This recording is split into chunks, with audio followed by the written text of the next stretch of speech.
Salut! Salut! Salut! Bienvenue dans un nouvel épisode de French Mornings. Aujourd'hui, je suis avec Vanessa, que vous connaissez peut-être si vous apprenez l'anglais. Oui, c'est moi. Elle a une chaîne qui s'appelle English with Vanessa. Mais aujourd'hui, on va parler français. Oui.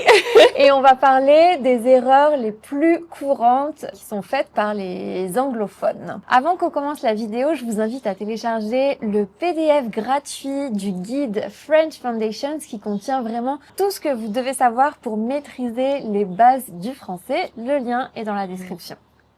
Alors, la première erreur dont on va parler, c'est une erreur que vraiment, je pense, tous les anglophones font, c'est d'utiliser le mot pour à la place du mot depuis. Oui, tout le temps.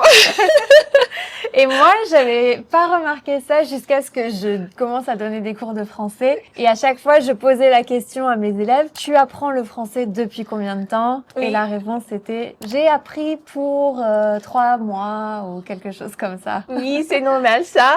Et en fait, j'ai fait la même erreur. C'était la première semaine que j'étais en France. Le prof m'avait demandé, t'es ici à Paris depuis combien de temps? Et j'ai pas du tout compris. Et tous les élèves, elle dit, mais pourquoi elle comprend pas ça? Elle est ici dans cette classe, elle doit comprendre ça. Et quelqu'un m'avait dit, for how long? Et j'ai dit, un an, parce que j'ai pensé que je vais rester à Paris pendant un an. Oui. Et elle est un an et tu comprends pas depuis. Et après ça, quelqu'un avait fait la traduction. Et après ça, depuis. Et maintenant, c'est un mot que je souviens quand je parle. Oui. À cause de ça. À cause de cette erreur que j'ai fait. Je suis ici depuis 3 jours. C'était mieux ça. C'est vrai que c'est bien parfois. Bon, ça fait pas plaisir de faire des erreurs, mais parfois c'est comme ça qu'on apprend parce que c'est tellement une mauvaise expérience que après on peut plus oublier. Oui, et comme toute la classe, t'es comme un an, elle comprend pas depuis. Maintenant je comprends. Donc en français, on va toujours utiliser depuis à la place de pour. J'ai l'impression qu'il y a des petits anglicismes maintenant qui arrivent et qu'on dit par exemple, je pars en vacances pour 2 semaines. Ah oui? Mais j'ai l'impression que si on avait moins cette influence de l'anglais, on dirait toujours je vais partir pendant 2 semaines. Intéressant. Ouais. Peut-être ça change un peu. Un petit peu. Ça change beaucoup. Une deuxième erreur, qui est vraiment une toute petite erreur, mais c'est là où on peut faire la différence, on peut remarquer que quelqu'un est pas natif, c'est quand on présente quelqu'un et en français on dit il est médecin ou bien c'est mon ami. Et quelqu'un qui est anglophone, souvent, il va dire « il est un médecin » ou bien « elle est mon amie ». Oui. Donc, c'est 2 choses différentes. Et c'est vraiment petit, la différence. Elle est mon amie, c'est mon ami. Et c'est difficile de comprendre pourquoi il y a une différence quand on est anglophone. C'est un peu la même chose. C'est un peu peut-être bizarre de dire « c'est mon ami » parce qu'on dit « it » pour une chose, pas pour quelqu'un en anglais. Peut-être c'est un peu bizarre au début de dire c'est mon ami, mais c'est un peu comme une présentation en fait quand on dit c'est je sais pas, c'est cette personne ou bien c'est mon beau-frère, c'est ma mère, c'est à chaque fois qu'on présente une personne, on va utiliser c'est. Je pense en anglais aussi pour les podcasts, la plupart des gens disent Hi, it's Vanessa. Mais en anglais, on dit pas beaucoup pour les noms. It's Vanessa. Plutôt, peut-être, c'est des choses de podcast et c'est peut-être plus commun maintenant. Je sais pas. Moi, j'avais pas remarqué ça. Mais en parlant français, c'est assez difficile quand même. Et pour le médecin, t'as dit qu'on dit il est médecin. Oui, pour les métiers, en fait. Oui. Pour tous les métiers, on va jamais dire un médecin. Enfin, quand on dit que quelqu'un fait un métier, on dit il est médecin, elle est avocate. Je suis prof d'anglais. Il y a jamais d'article. C'est pour moi, j'ai un peu de je sais pas, quand on apprend le français, il y a toujours des petits mots qu'on n'utilise pas en anglais tout le temps. le, la, tout ça, les articles tout le temps. Et ça, c'est un instant où on n'utilise pas l'article. Oui. C'est un peu bizarre, en fait. C'est rare parce que souvent, on a tendance à avoir beaucoup d'articles en français. Et cette fois-ci, non. Oui, c'est l'autre instant. Alors, on peut oublier l'article, mais ça va. Il y a une autre erreur un petit peu classique que j'entends souvent, même à des niveaux plus avancés, c'est de confondre eventually et éventuellement. Et aussi la même chose pour finally et finalement ou bien enfin. Ah oui, peut-être moi aussi, j'utilise éventuellement, je sais pas. Est-ce que tu peux me donner un exemple? Alors, en anglais, eventually, ça veut dire la conclusion un peu. Ouais. C'est pour conclure quelque chose. C'est un adverbe qui sert à donner une conclusion. Alors qu'en français, vraiment pas du tout. C'est pour une éventualité, c'est une possibilité. Et donc, ça veut dire, c'est un synonyme avancé de peut-être. Donc, par exemple, si je dis demain, on pourrait éventuellement aller visiter cet endroit. Ça veut dire, si on a la possibilité, on ira, mais c'est pas sûr. Ah, peut-être j'utilise ça incorrectement. Et pour moi, je pense enfin, parce qu'il y a peut-être fin.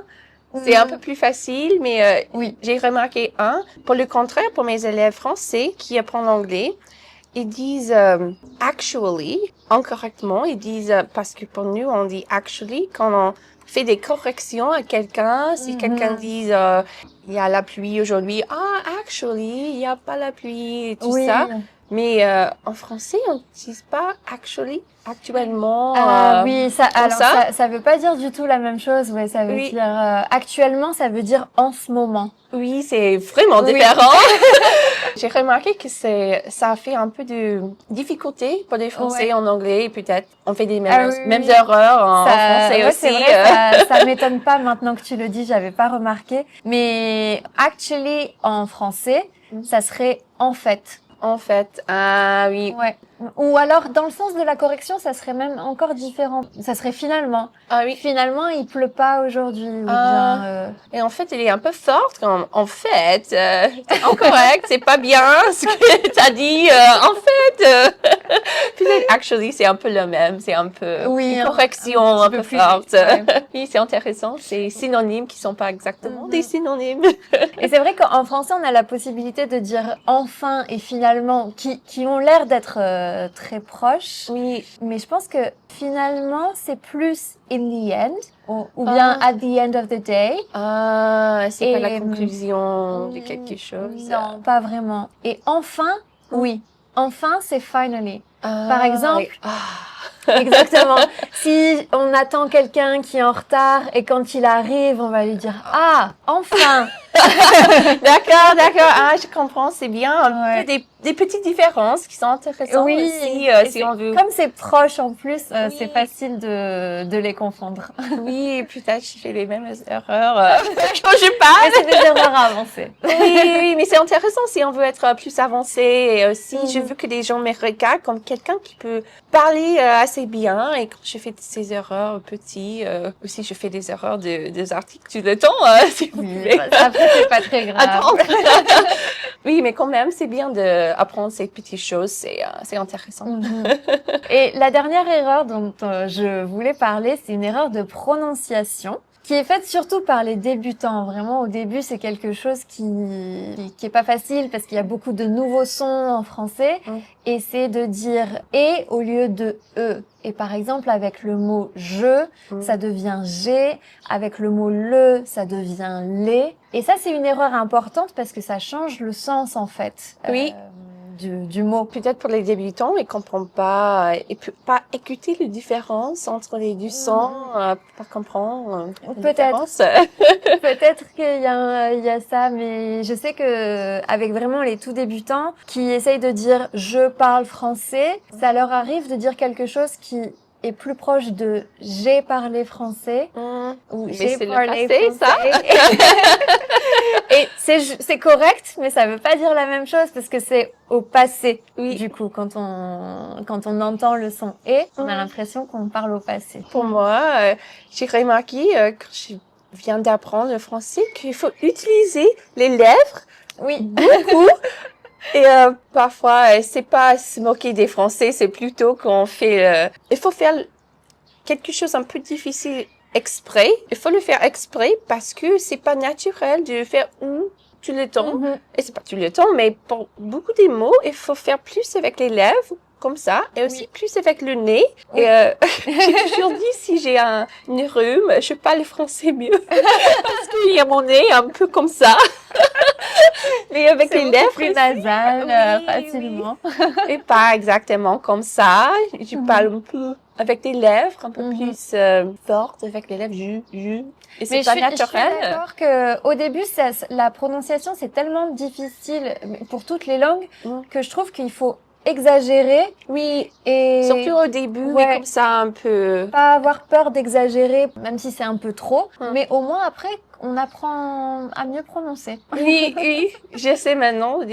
Mais il y a toujours des voyelles et tous ces petits sons qui, parfois, je pense pas quand je parle. Je dis n'importe quoi quand je parle et il y a ces verbes, ces petites voyelles qui, je manque quand je parle et la chose la plus importante, c'est que quelqu'un peut me comprendre. Tout à fait, oui. Oui, mais ces petits trucs, ces petits tricks, avec des lèvres, c'est important d'apprendre, je pense. Ça peut me donner de la confiance que je parle comme Elisa, comme une Française, un peu plus. C'est bien pour être vraiment juste bien compris. Oui, aussi c'est bien pour la morale. Si je travaille assez dur pour le français, je veux bien faire des choses bien en français, que j'ai fait ces petits trucs que peut-être mes oreilles ne pas trouver toute seule. Si quelqu'un me dit, oh, il faut dire je. Ah, j'ai pas remarqué qu'il y a une différence. Et c'est bien d'apprendre un peu de la prononciation comme ça. Ouais. Vous pouvez retrouver le lien de mon guide de prononciation dans la description, justement, qui contient toutes les bases à pour le français.